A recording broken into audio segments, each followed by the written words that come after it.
Ever since this show got off the ground 4 years ago, we've talked about how this is an erectile revolution, how it's a complement to the vagina monologues and a commentary on the male experience, monologues written and performed by men.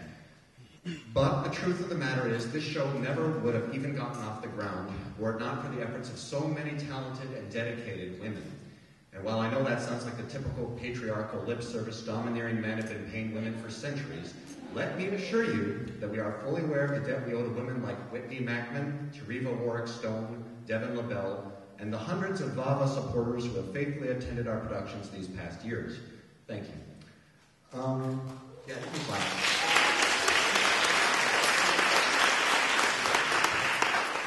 Yet, despite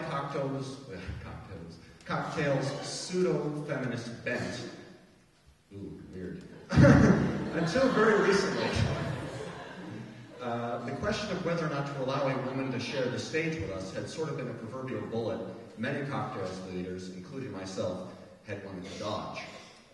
While the question of whether or not women should be allowed to express their feelings on sexuality had been answered many years before we ever, existed, there was some legitimate concerns. Many believe that Cocktales still had a long way to go before we could reach parity with the vagina monologues, and others believe that something, perhaps too hard to define, would be somehow lost to the show if ladies were allowed to assume more than a behind-the-scenes role.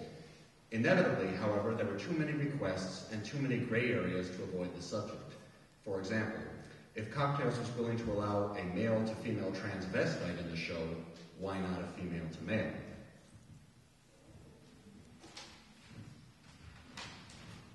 And so, neither wanting to stand in the way of progress, nor shy away from experimentation, and because we at the University of Puget Sound are all about diversity, Cocktales is proud to present a woman who truly has balls. Please welcome Linus Kirkmeyer.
Pornography before, and I felt reassured by his semi-erect state. It was far less aggressive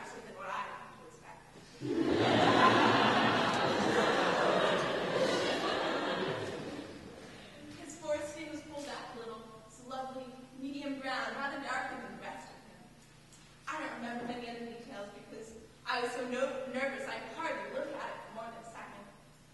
I kissed around his thighs and stomach until I plucked up enough courage to take him in my mouth.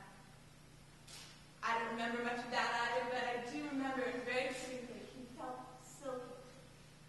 I was anxious not to scrape him against my teeth, although I was too nervous to avoid it altogether. I sucked a little, and his penis grew harder in my mouth. Delighted, I sucked a little harder. He got a little harder. I deduced this was a good sort of thing to do. All right, I thought. I know the male orgasm is supposed to happen quickly, so that would be what? 25, 30 seconds? Also, sucking appears to be arousing. Clearly, I need to suck harder and be more enjoyable. Oh, that seems good. Suck harder. Harder. Ouch. Where's my mouth? Is he actually enjoying this? I don't know if I can do this for another 20 seconds.